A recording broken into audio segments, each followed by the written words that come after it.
કેમ છો મારા વાલા મિત્રો? હું ડૉક્ટર સોફી બોટવાલા તમારું હોમિયોપેથિક અને બેચ ફ્લાવરની મેજિકલ દુનિયામાં સ્વાગત કરું છું. રમઝાનનો મહિનો ચાલી રહ્યો છે, ઓલમોસ્ટ અડધો મહિનો પતી ગયો છે, તો મને થયું કે ચાલો ને એક ટિપ્સ આપી દઉં.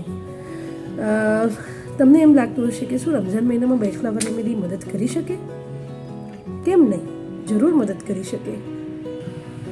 જેમ કે વોલનટ એક બેચ ફ્લાવર રેમેડી છે જે લિંક બ્રેકરનું કામ કરી શકે છે.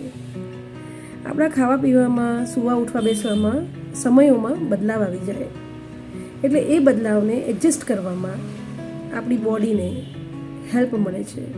જો તમે વોલનટ લો તો તમારું મેન્ટલ અને ફિઝિકલી તમે ઇઝીલી એડજસ્ટ થઈ શકો છો. બીજી દવા એક છે ચેરી પ્લમ.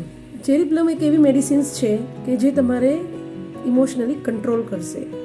ભૂખ લાગશે તો તમને કંટ્રોલ કરશે. ઘણા લોકોથી ભૂખ સહન થતી નથી રમઝાન મહિનામાં, ફાસ્ટિંગમાં રોઝા લાગતા હોય છે, તો તમે if you take cherry plum તો તમને ભૂખમાં કંટ્રોલ કરશે. ઓલિવ કરીને એક દવા છે જે ફ્લાવર રેમેડી છે જે તમને મદદ કરશે વીકનેસમાં. થકાન, વીકનેસ, નમાઝ પડવાનું હોય, ફાસ્ટિંગ ચાલે છે, ગરમીનો મહિનો ચાલે છે, એટલે થકાન, વીકનેસ બહુ લાગે, પાણી પીવામાં ઓછું આવે, તો તમને એ થકાન અને વીકનેસમાં મદદ કરશે. હોર્નબીન છે જેમાં તમને આળસ આવે, નમાઝ નથી પડવી, યાર સૂઈ જવું છે, ચાલશે ના, તે સમયે તમે જો આ હોર્નબીન દવા લેતા હશો તો તમને આળસ દૂર કરશે. સવારે શેરીમાં ઉઠાતું ના હોય, હે ને, તો એનામાં પણ તમે જો તમે હોર્નબીન લઈને રાત્રે સૂશો તો તમે બીજે દિવસે શહેરીમાં ઉઠવાનું આળસ નહીં આવે. ઘણા લોકોને રમઝાન મહિનામાં રોઝા રાખવા છતાં પોતાના ઇમોશનલ કંટ્રોલ નથી રહેતા, ગુસ્સો આવે, જેલેસી આવે.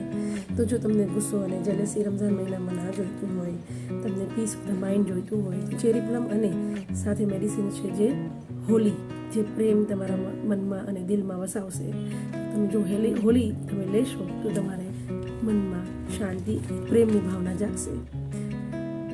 જો તમને એવું થતું હોય, કોન્ફિડન્સ ના આવતો હોય કે મારાથી રોજા નહીં થાય, હે ને, તો એ કોન્ફિડન્સનો ઇશ્યુ છે. તો જો તમે લાર્જ લેશો તો તમારે એ કોન્ફિડન્સ આવી જશે અને તમે એ કાર્ય દ્રઢપણે કરી શકશો, રોઝા કરી શકશો. બીજું છે, ઘણા ઓલ્ડ એજના માણસો હોય છે કે જે રોઝા નથી કરી શકતા, ઘણા બીમાર માણસો છે જે રોઝા નથી કરી શકતા, નાના બાળકો છે જે રોજા નથી કરી શકતા, અને એમનું ગિલ્ટી ફીલ થાય, એમ થાય કે મારાથી રોજા નથી થતું, મેં એવું તો શું ગુનો કર્યો છે તો એ મારાથી રોજા નથી થતા. તો એવા વ્યક્તિઓ જો પાઇન લેશે તો એમને સબર આવશે. તો ભાઈઓ બહેનો, મારા મિત્રો, આ મહિનો પ્રેમનો મહિનો છે અને આ મહિનામાં જો આવા બધા સિમ્ટમ્સ જો તમારે ફીલ થતા હોય તો તમે જરૂર આ બધી મેડિસિન્સમાંથી જે સિમ્ટમ્સ લાગતા હોય લઈ શકો છો.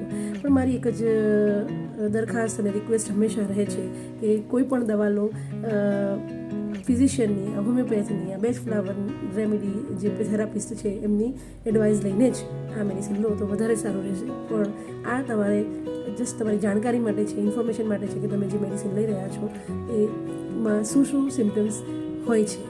તો મારા વાલા મિત્રો, આશા છે તમને આ ઇન્ફોર્મેશન ગમી હશે, તો તમે તમારા વાલા જનો અને તમારા નજીકના ડિયર એન્ડ નિયર વન્સને શેર કરજો. થેન્ક યુ વેરી મચ અને દુઆમાં યાદ કરજો.